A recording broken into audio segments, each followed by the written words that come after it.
Hello students, कैसे हो? मैं डॉक्टर पवन ओबराय।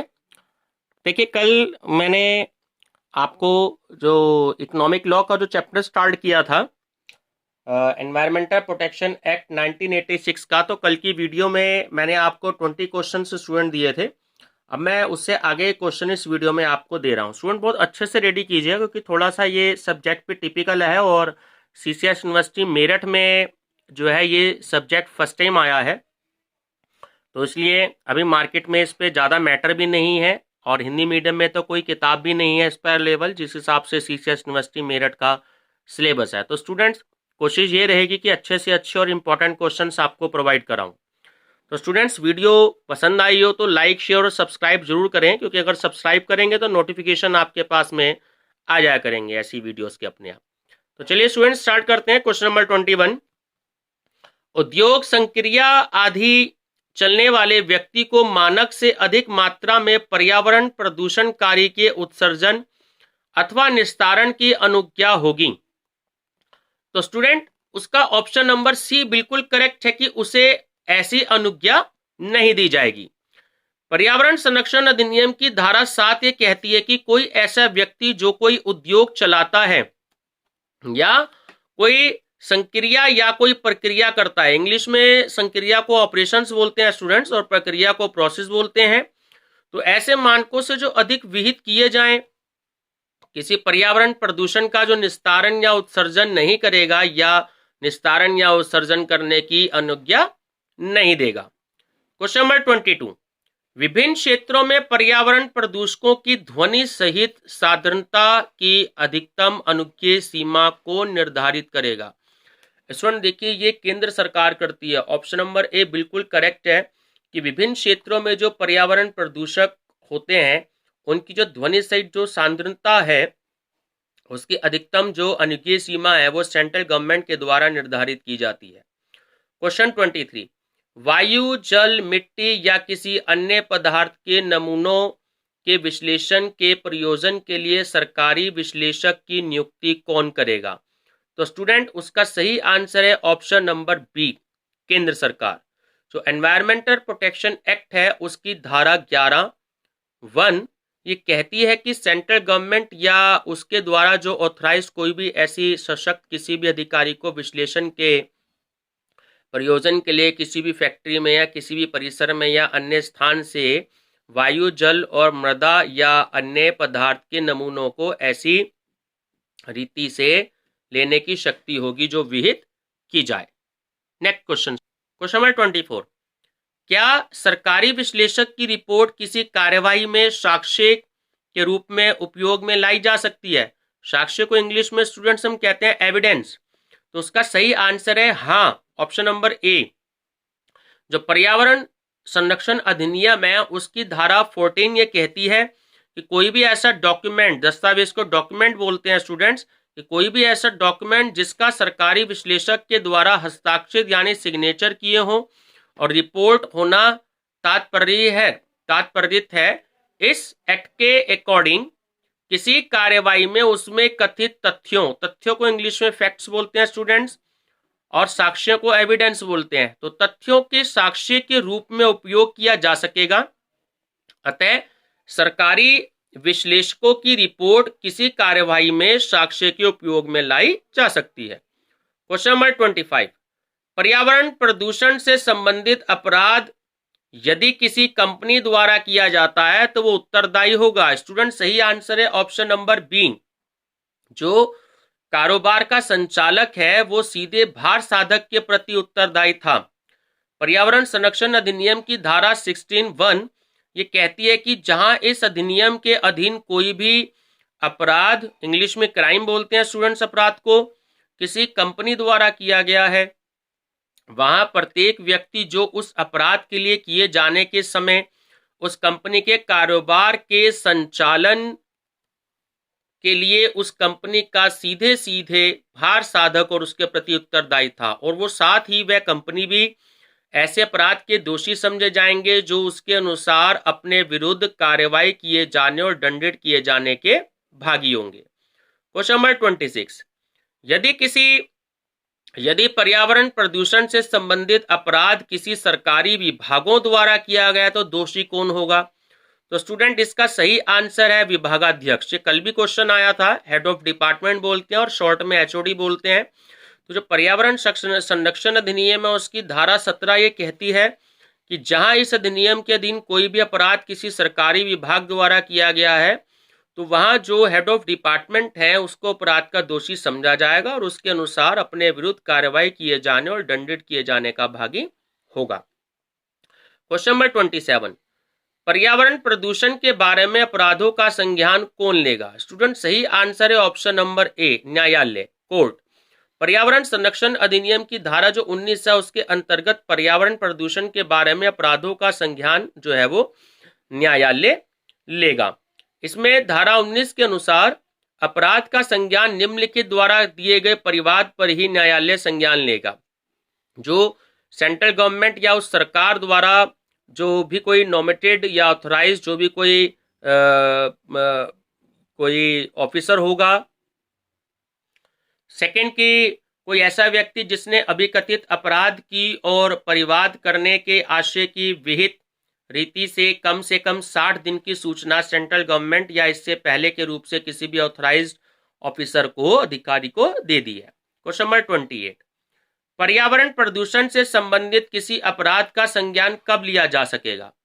तो स्टूडेंट सही आंसर है ऑप्शन नंबर डी, जब आशय की लिखित सूचना जो 60 दिन से कम की न हो, ये दी गई हो।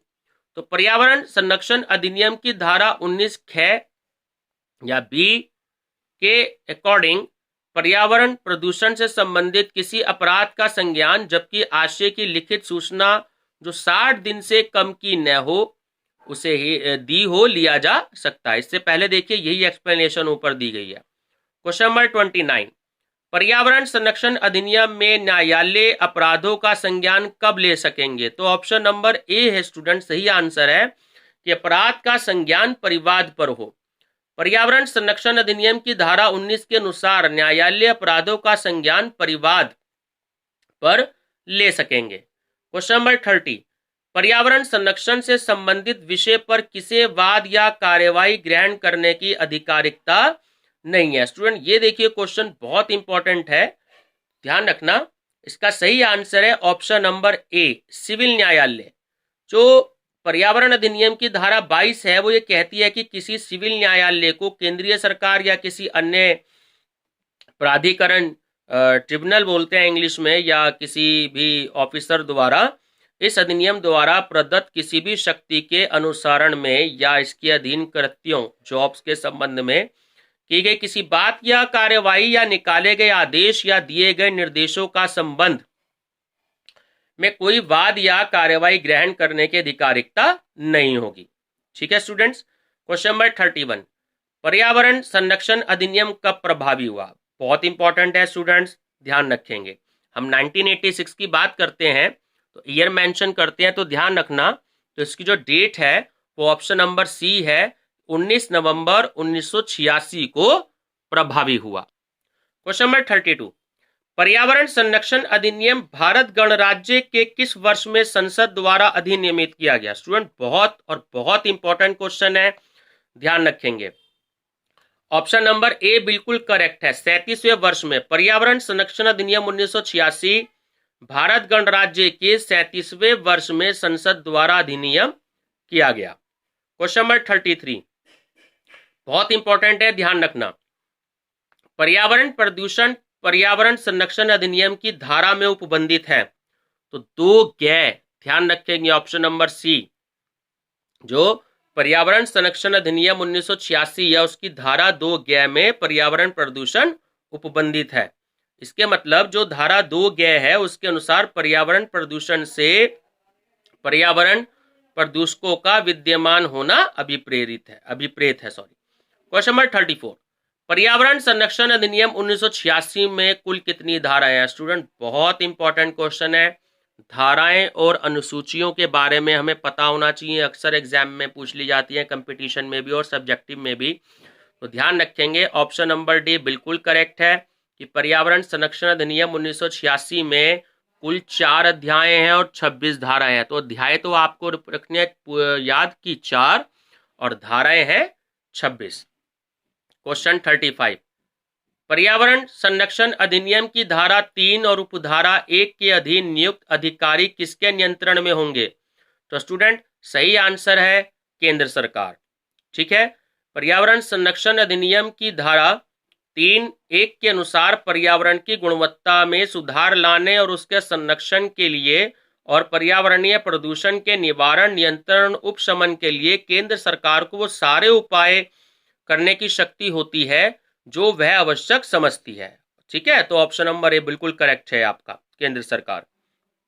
क्वेश्चन 36, पर्यावरण संरक्षण अधिनियम की किस धारा के अंतर्गत केंद्र सरकार की निर्देश देने की शक्ति उपबंधित है? स्टूडेंट बहुत इंपॉर्टेंट क्वेश्चन है, ध्यान रखेंगे। ऑप्शन नंबर सी, धारा 5।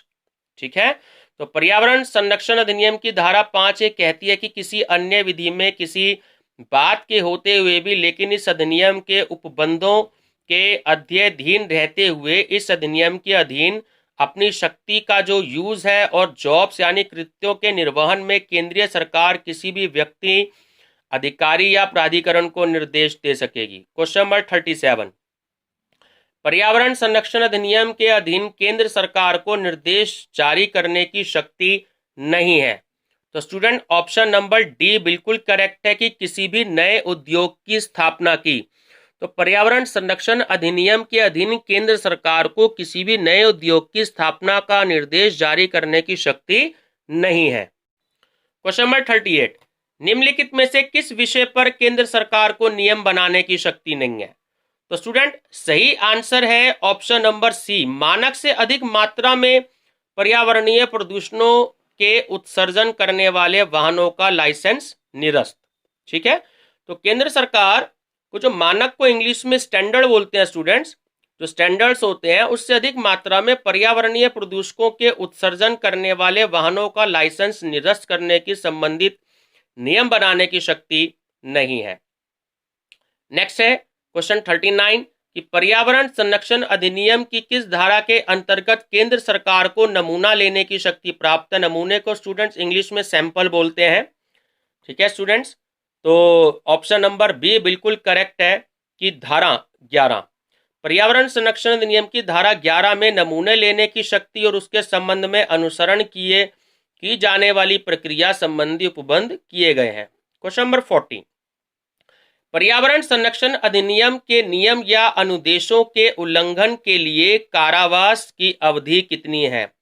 स्टूडेंट जो भी पर्यावरण संरक्षण अधिनियम के आदेशों और नियमों का उल्लंघन करता है, उसको नहीं मानता है, तो उसका सही आंसर है 5 वर्ष तक की उसको जेल हो सकती है। तो पर्यावरण संरक्षण अधिनियम की धारा 15, आपको धारा 15 याद रखना है, वो कहती है कि जो कोई इस अधिनियम के उपबंधों या उसमें बनाए गए नियमों या जारी किए या आदेशों या निर्देशों का उल्लंघन करता है या उसका पालन नहीं करता है, तो ऐसे प्रत्येक उल्लंघन या असफलता के लिए ऐसी अवधि में कारावास जो 5 साल तक का होगा और जुर्माना जो होगा वो 1 लाख रुपए तक का होगा, और या दोनों से उसको दंडित किया जा सकता है।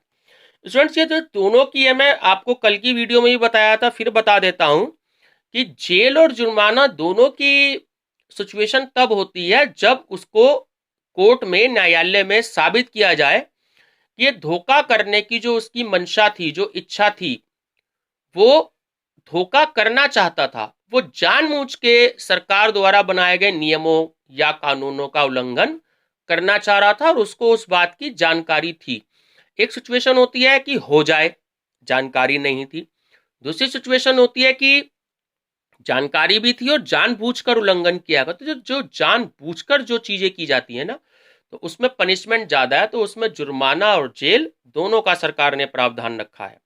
क्वेश्चन 41, पर्यावरण संरक्षण अधिनियम के नियमों के उल्लंघन के लिए अधिकतम जुर्माना राशि कितनी है? तो स्टूडेंट्स अभी जो ऊपर वाला क्वेश्चन हमने स्टडी किया 40, तो उसमें 1 लाख रुपए दिया गया है, तो ऑप्शन नंबर सी जो है वो बिल्कुल करेक्ट।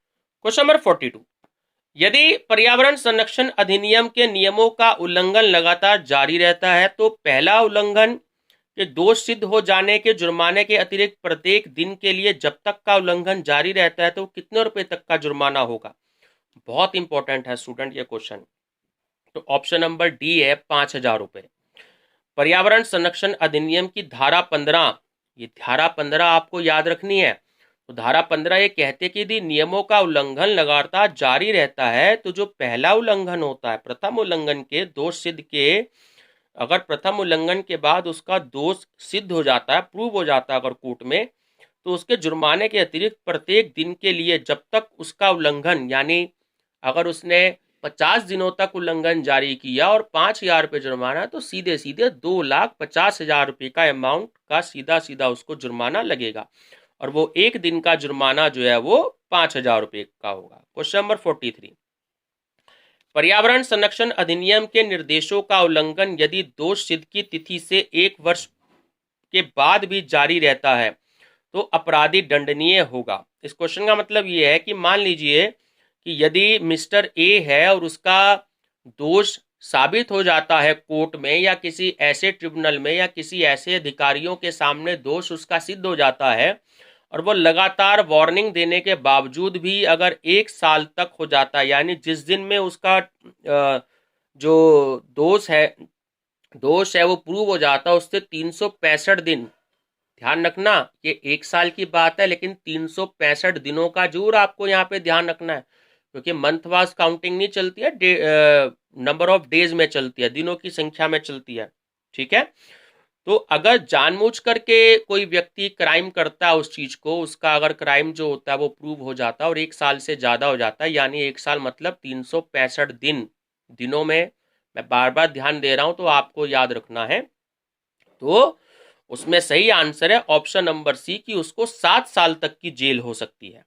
ठीक है, 7 वर्ष का उसको कारावास हो सकता है, ध्यान रखिएगा। क्वेश्चन नंबर 44, पर्यावरण संरक्षण अधिनियम के अधीन यदि कोई अपराध सरकारी विभाग द्वारा किया गया है या विभागाध्यक्ष द्वारा यानी हेड ऑफ डिपार्टमेंट द्वारा यह साबित करने पर कि अपराध उसकी जानकारी के बिना किया गया था, तो विभागाध्यक्ष जो है, सीधी सी बात है, अगर वो प्रूव कर देता है तो वो दंड का भागी नहीं होगा। ऑप्शन नंबर बी बिल्कुल करेक्ट है। तो पर्यावरण संरक्षण अधिनियम की धारा 17 के अनुसार यदि कोई अपराध सरकारी विभाग द्वारा किया गया और वहां विभागाध्यक्ष द्वारा ये साबित कर देता है कि अपराध उसकी नॉलेज में या जानकारी में नहीं था, तो वो जो विभागाध्यक्ष है, जो एचओडी है, अध्यक्ष है वहां का विभागाध्यक्ष, तो वो दंड का भागीदार नहीं होगा। ऑप्शन नंबर बी करेक्ट है। क्वेश्चन नंबर 45, पर्यावरण संरक्षण अधिनियम के अधीन गठित प्राधिकरण में लोक सेवक होंगे। बहुत इंपॉर्टेंट क्वेश्चन है स्टूडेंट। तो ऑप्शन नंबर डी बिल्कुल करेक्ट है कि प्राधिकरण के सभी सदस्य, अधिकारी और कर्मचारी। जो पर्यावरण संरक्षण अधिनियम है उसकी धारा 21 ये कहती है कि प्राधिकरण के जो सभी मेंबर्स हैं, जो ऑफिसर्स हैं और जो भी कोई एम्प्लॉई हैं, उसमें लोक सेवक होंगे तथा भारतीय दंड संहिता, ठीक है, कि धारा 21 के अर्थ में लोक सेवक समझे जाएंगे। ठीक है, ऑप्शन नंबर डी बिल्कुल करेक्ट है। क्वेश्चन नंबर 46, केंद्रीय सरकार की नियम बनाने की शक्ति है। धारा कौन सी धारा में? तो स्टूडेंट ऑप्शन नंबर ए बिल्कुल करेक्ट है, धारा 25। तो स्टूडेंट्स पर्यावरण संरक्षण अधिनियम की धारा 25 के अनुसार केंद्रीय सरकार राजपत्र में अधिसूचना द्वारा इस अधिनियम के उपबंधों के क्रियान्वयन के लिए नियम बना सकेगी। क्वेश्चन नंबर 47, पर्यावरण संरक्षण अधिनियम के अधीन बनाए गए नियमों को संसद के किस सदन के सामने रखा जाता है? स्टूडेंट कल भी ये क्वेश्चन आया था और मैंने आपको बताया था कि संसद के 2 सदन होते हैं, लोकसभा और राज्यसभा। तो ऑप्शन नंबर डी बिल्कुल करेक्ट है कि संसद के प्रत्येक सदन में। पर्यावरण संरक्षण अधिनियम की धारा 26 ये कहती है कि सेंट्रल गवर्नमेंट द्वारा बनाया गया जो भी कोई प्रत्येक नियम होगा वो यथाशीघ्र संसद के प्रत्येक सदन के सामने जब वह सत्र में हो तो 30 दिन की अवधि के लिए रखा जाएगा। यह अवधि एक सत्र में या 2 में या अधिक अनुक्रमिक सत्रों में पूरी की जा सकती है। क्वेश्चन नंबर 48, कौन सा मानव या मनुष्य पर्यावरण का विध्वंसक माना जाता है? स्टूडेंट प्रौद्योगिक मनुष्य, मानव जो है वो प्रौद्योगिक पर्यावरण का विध्वंसक माना जाता है। ऑप्शन नंबर बी बहुत इंपॉर्टेंट है।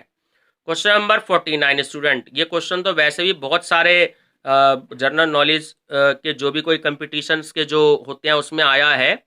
और आपको भी आने की उम्मीद है बीकॉम थर्ड ईयर में या सब इंस्पेक्टर में, कि 49 क्वेश्चन, औद्योगिक क्रांति सर्वप्रथम कहाँ हुई थी? स्टूडेंट, औद्योगिक क्रांति सर्वप्रथम इंग्लैंड में हुई थी, ये बात ध्यान रखेंगे। जब 18वीं शताब्दी हुई थी, उसके उत्तरार्ध और 19वीं शताब्दी के पूर्वार्ध में कुछ देशों के तकनीकी, सामाजिक और आर्थिक या सांस्कृतिक स्थिति में बहुत बड़े चेंजेस आए थे, तो उसे ही औद्योगिक क्रांति कहा जाता है। ये सिलसिला जो शुरू हुआ था ये ब्रिटेन से शुरू हुआ था, ये भी आपको याद रखना है कि औद्योगिक क्रांति में जो चेंजेस होने का जो सिलसिला शुरू हुआ था, तो ये कहां से हुआ था? तो स्टूडेंट ये भी एक क्वेश्चन मैंने दिया है एक वीडियो में, तो वो ब्रिटेन से हुआ था। ठीक है स्टूडेंट्स, तो अब उसमें ये पूरे वर्ल्ड में फैल गया ब्रिटेन से शुरू होकर, और जो इंग्लिश में बोलते हैं हम इसे इंडस्ट्रियल रिवॉल्यूशन। तो जो औद्योगिक क्रांति शब्द था, इसने इस संदर्भ में सबसे पहले आर्नोल्ड टायनबी ने अपनी जो बुक है lectures on the industrial revolution in England में सन 1944 में किया था। लास्ट क्वेश्चन है स्टूडेंट्स इस वीडियो का, क्वेश्चन नंबर 50। भारत में गैर परंपरागत ऊर्जा स्रोत विभाग की स्थापना हुई थी। तो स्टूडेंट सही आंसर है इसका ऑप्शन नंबर ए, 1982 में, 1982 में, ऑप्शन नंबर ए। देश की जो विद्यमान अक्षय ऊर्जा स्रोत के विकास के लिए गैर परंपरागत ऊर्जा स्रोत विभाग की स्थापना 1982 में की गई थी। स्टूडेंट्स इससे आगे ये क्वेश्चन मैं अगली वीडियो में आपसे डिस्कस करूंगा। वीडियो पसंद आई तो लाइक, शेयर और सब्सक्राइब जरूर करें। सब्सक्राइब करने पर सारे नोटिफिकेशन आपके पास में आ जाएंगे अपने आप। अपने फ्रेंड्स में जरूर शेयर करें, और कोई भी आपका सजेशन है मुझे फ़ोन कर सकते हैं 8057185980, और जो मेरा टेलीग्राम ग्रुप है स्टूडेंट्स उसको भी ज्वाइन कर सकते हैं, क्योंकि धीरे धीरे मैं ये जो क्वेश्चन है PDF फाइल के रूप में जो है ये मैं अपने टेलीग्राम चैनल पर अपलोड करूंगा। कुछ चीज़ें मैंने वहाँ अपलोड करी हैं, जैसे मैनेजमेंट अकाउंटिंग का जो आपका न्यू सिलेबस है, तो फर्स्ट चैप्टर के जो इंग्लिश मीडियम के क्वेश्चन है लगभग 35 क्वेश्चन जो है वो मैंने उसमें अपलोड किए हैं। तो अगर आप टेलीग्राम चैनल मेरा ज्वाइन करेंगे तो आपको वहाँ पर क्वेश्चंस मिलेंगे और बहुत भी आपको मटेरियल मिलेगा। चलिए स्टूडेंट्स, थैंक यू।